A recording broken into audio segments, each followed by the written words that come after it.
Assalamualaikum warahmatullahi wabarakatuh. Halo semuanya, perkenalkan, nama saya Chaterine Yolanda Kaurouw. Saya dari kelompok 4 Sociolinguistics. Pada kesempatan kali ini, kelompok kami akan menjelaskan materi Regional and Social Dialects, Gender and Age, Ethnicity and Social Networks. Kelompok ini terdiri dari 4 orang, yaitu saya sendiri, Chaterine Yolanda Kaurouw, Dyan Nur Kurniasih, Siti Rahmi, dan Suci Dhea Anjani.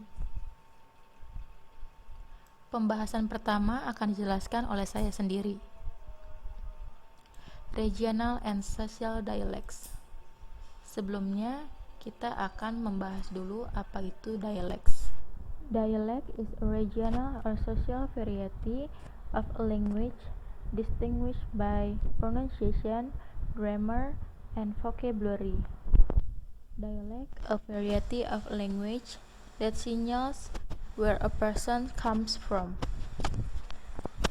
Jadi, dialects dalam bahasa Yunani yaitu dialektos. Dialek adalah ragam bahasa regional atau sosial yang dibedakan berdasarkan pengucapan, tata bahasa, dan kosakata. Dialek juga adalah ragam bahasa yang menandakan dari mana seseorang berasal. And then, types of dialects.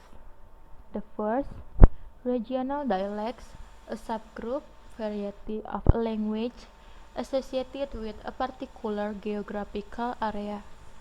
Jadi, dialek regional adalah variasi subkelompok bahasa yang terkait dengan wilayah geografis tertentu. The second, ethnic dialect, a subgroup variety of a language that is associated a particular ethnic group is termed an ethnic dialect. Jadi, dialek etnis ini adalah variasi subkelompok bahasa yang dikaitkan dengan kelompok etnis tertentu disebut dialek etnis. The third, sociolect, a subgroup variety of a language that is associated with a social group of any sort is termed an sociolect. Jadi, sociolect adalah variasi subkelompok bahasa yang dikaitkan dengan kelompok sosial dalam bentuk apapun. The last one, accent, phonetic or phonetic. The last one, accent, phonetic or pronunciation distinction between group result in different accent. Jadi, aksen ini adalah perbedaan fonetik atau pengucapan antar kelompok menghasilkan aksen yang berbeda. Next, regional variation. Regional variation is a variety of a language which is spoken in different geographical area. The study of regional varieties is the oldest tradition in systematic study of intralanguage variation. Jadi, regional variasi adalah ragam bahasa yang digunakan di wilayah geografis yang berbeda. Studi tentang varietas daerah adalah tradisi tertua dalam studi sistematis variasi intrabahasa.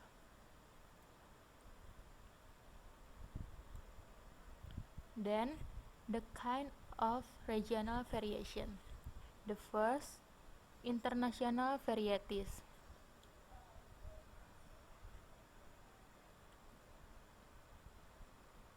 This picture is example about international varieties.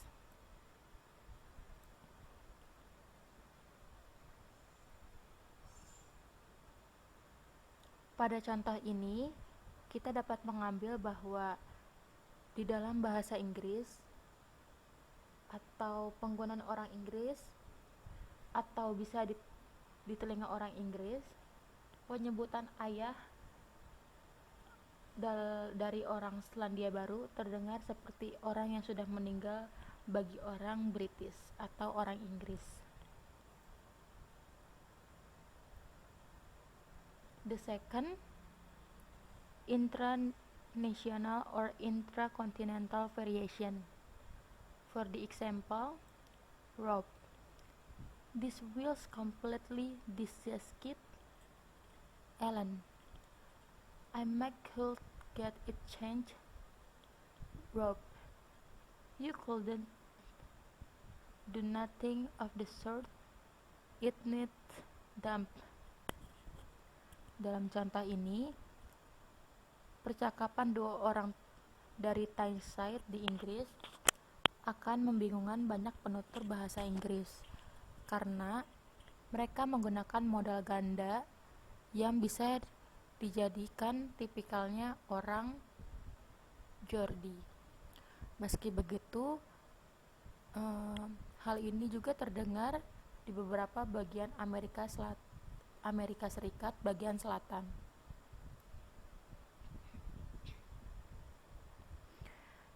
The third, cross-continental variation atau dialect change. Dialect change are very common across the whole of Europe. One change links all the dialects of German, Dutch, and Flemish from Switzerland through Austria and Germany to the Netherlands and Belgium, and there is another which links dialects of Portuguese, Spanish, Catalan, French, and Italian. Next, social variation.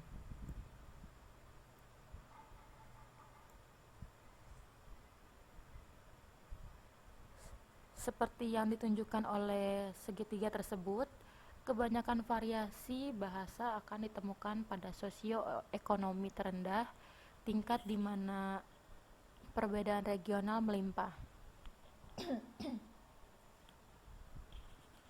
Lebih jauh ke atas jumlah tangga sosial variasi yang dapat diamati berkurang sampai seseorang mencapai puncak RP, atau aksen yang digunakan dari kurang 5%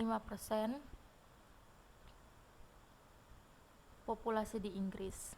Jadi ahli bahasa yang berkeliling di Inggris dapat mengumpulkan lebih dari selusin pengucapan yang berbeda dari rumpun kata dari orang-orang kelas pekerja yang dia temui di berbagai daerah.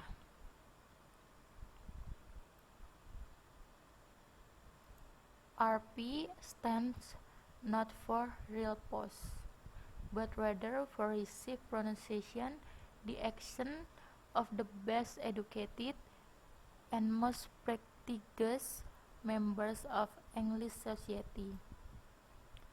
RP bukanlah singkatan dari real pause, melainkan untuk pengucapan yang diterima atau aksen dari anggota masyarakat Inggris yang paling berpendidikan dan paling bergengsi. Next, social dialects. The stereotypical dialect speakers is an elderly rural person who is all but unintelligible to modern city dwellers.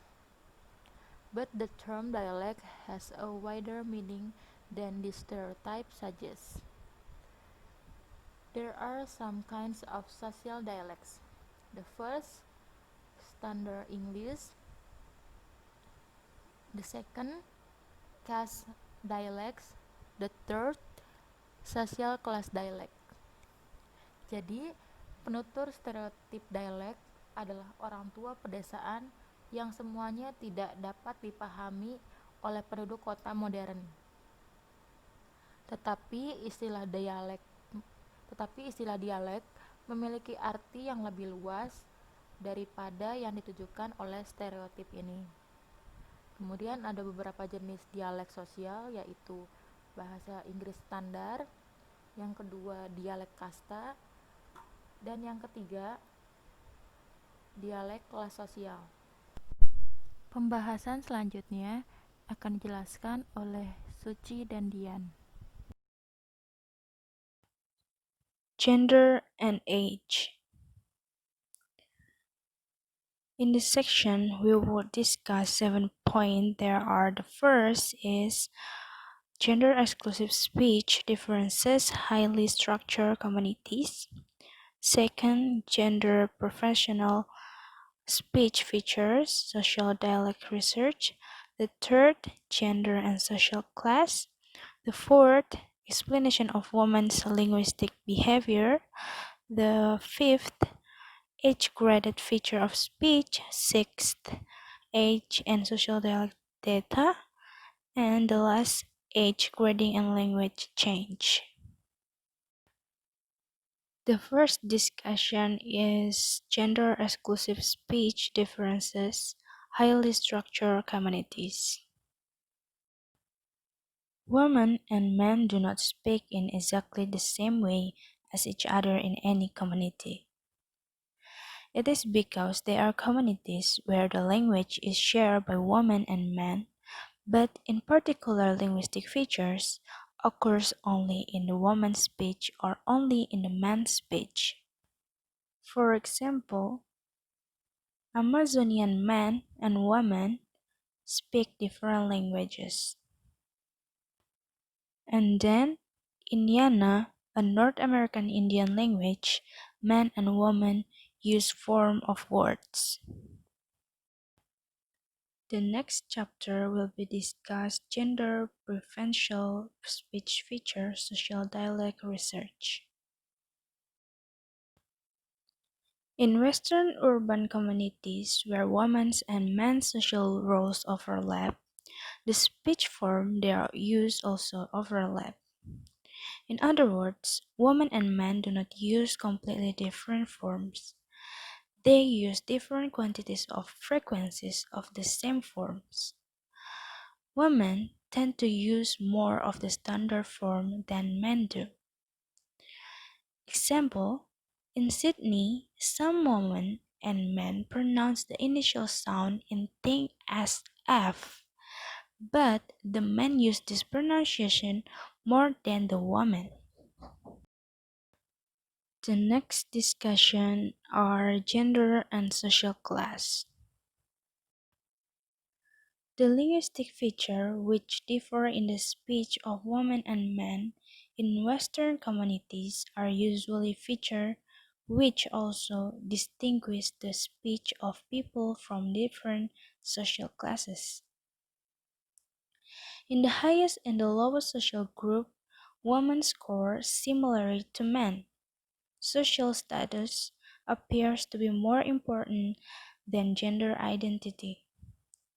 Gender identity is more important in the other social groups.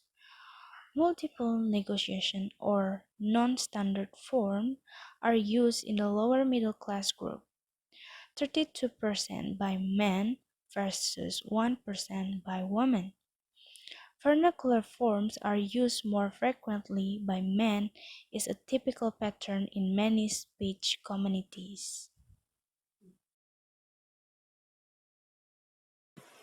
Okay, I will explain about the fourth discussion, that is explanations of women's linguistics behavior.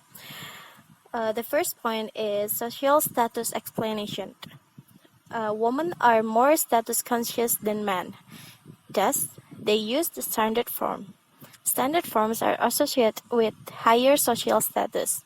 Women want to signal social status when using standard speech. It is mean working woman or woman that having social status employ more standard forms than women staying at home. Uh, stay Staying home women reinforce the use of vernacular forms used by those that are in social contact. Okay, the next point is woman's role as guardian of society's values. So, society expects better behavior from women. Thus, it is expected that women speak the standard variety. In certain social contexts, women use more standard forms than men. In other contexts, they move away from the standard. For example, the mother and child conversation. The next point is subordinate groups must be polite. It is meant that women may employ rising pitch at the end of declarative sentences more frequently, whereas men use a steady of lowering pitch. The rising pitch variant is interpreted as a questioning counter, and according to Lakov, this leads to women's self-presentation as hesitant, uncertain, and lacking in assertiveness. The tag questions means the sentences in which the speaker makes a declarative statement and adds on a tag in the form of a question about their assertion. For example of that question is, Jane come home, didn't she? And it is cold here, isn't it? That is the example of that question. Lakov states that women use tag questions as a signal of their reluctance to make direct assertions. They can avoid committing themselves and thereby avoid conflict with the addresses. Such a differential style may be perceived as the speaker's uncertainty and lack of defined opinions. Still in the subordinate groups, there are softening text and facilitative text. According to the data, the women use facilitative text is 59%, while men just 25%. And the women who use softening text is 6%, and men who use softening text is 5%. What is softening and facilitative text means? Okay, softening text means mitigating the force of comment or criticism. For example, open the oven door for me, could you? You're driving rather fast, aren't you? And then the next is facilitative text. Is they indicate the speaker's desires to engage the addressee in continuing conversation. For example, still working hard at your office, are you? The hand's brown, isn't it? Holmes said that there is a significant difference in the functional role of text in women's and men's speech. Men more often use text for speaker-oriented goals to obtain or confirm information about themselves, whereas women more often use text for address-oriented goals, particularly as strategies to engage addresses in talk. Okay, the next point is some alternative explanation. The influence of the interviewer and the context is women accommodate the interviewer more than men. They tend to use more standard forms. Men use more vernacular forms when talking to a male interviewer. And the third is women use more standard forms than men in a formal interview. In the interaction of gender with several social factors, there are speech communities where gender is alone influences speech patterns. For example, Tyneside, England, and Reading, England. The next discussion is age, or age-graded features of speech. The first point is speech differences.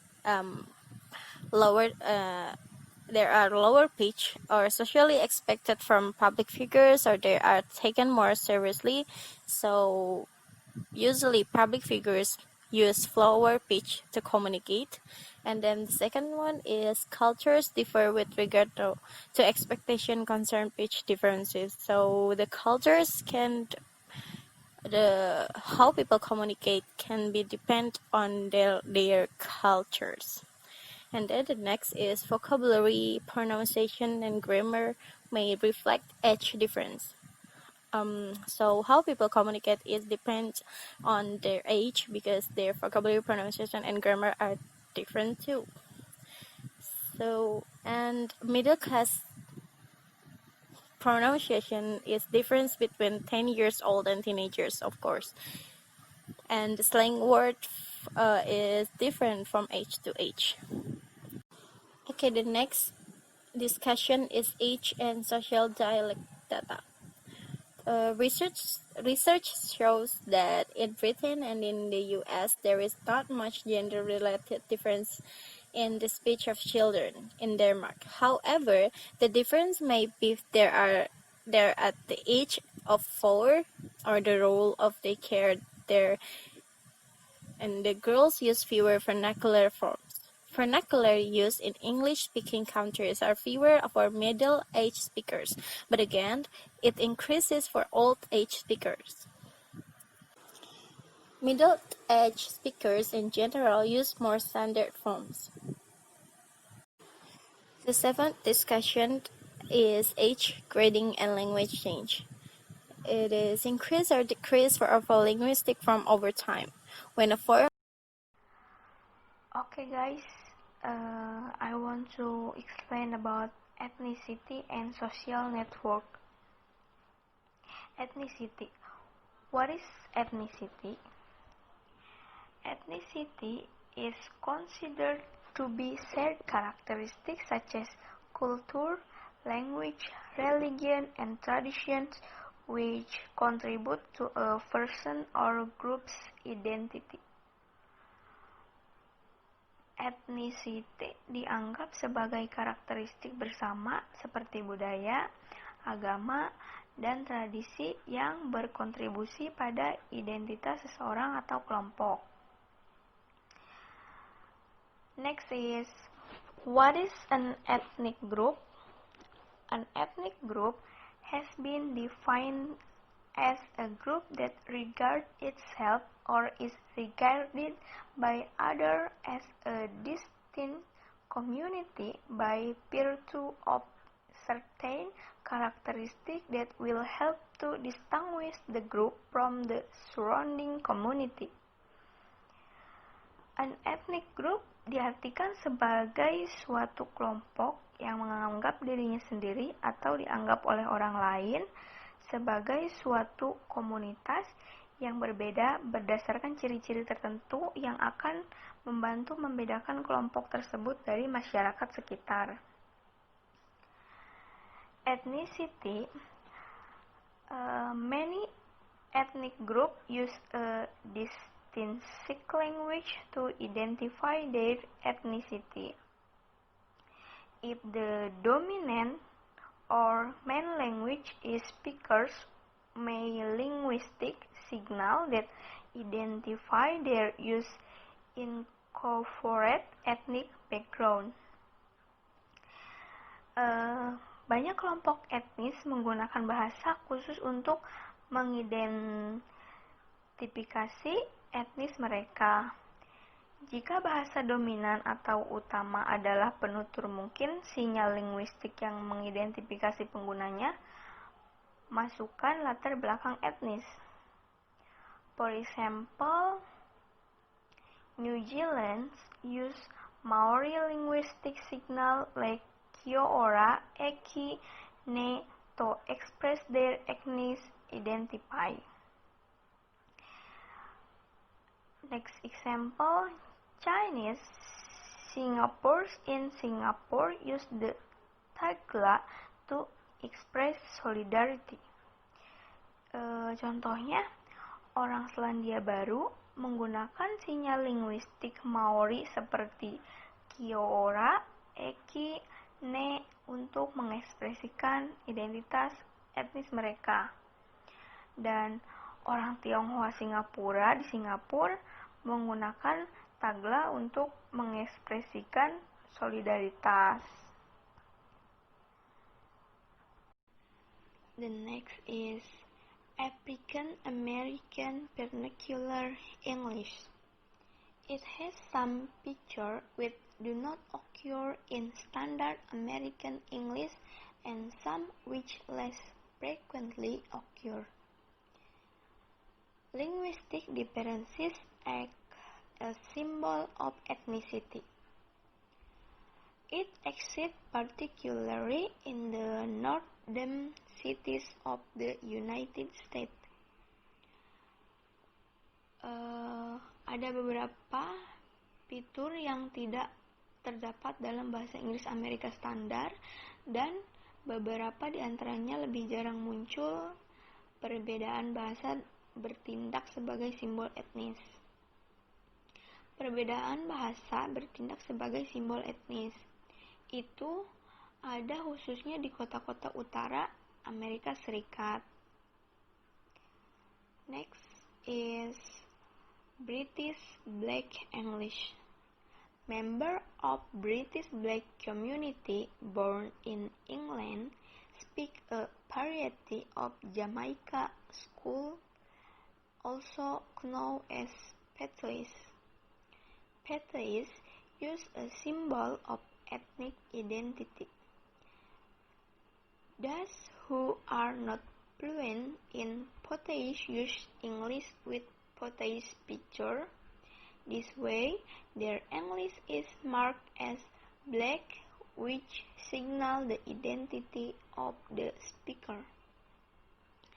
Jadi, British Black English, anggota komunitas kulit hitam Inggris, lahir di Inggris, berbicara berbagai macam krul Jamaika, juga dikenal sebagai Patois. Patois digunakan sebagai simbol identitas etnis. Mereka tidak fasih berbahasa Patois menggunakan bahasa Inggris dengan ciri-ciri Patois. Dengan cara ini, bahasa Inggris mereka ditandai sebagai hitam yang menandakan identitas pembicara. The next is social network. People's speech reflect the type of network they belong to. Ucapan atau pidato seseorang mencerminkan jenis jaringan sosial yang mereka miliki. Picture of social network.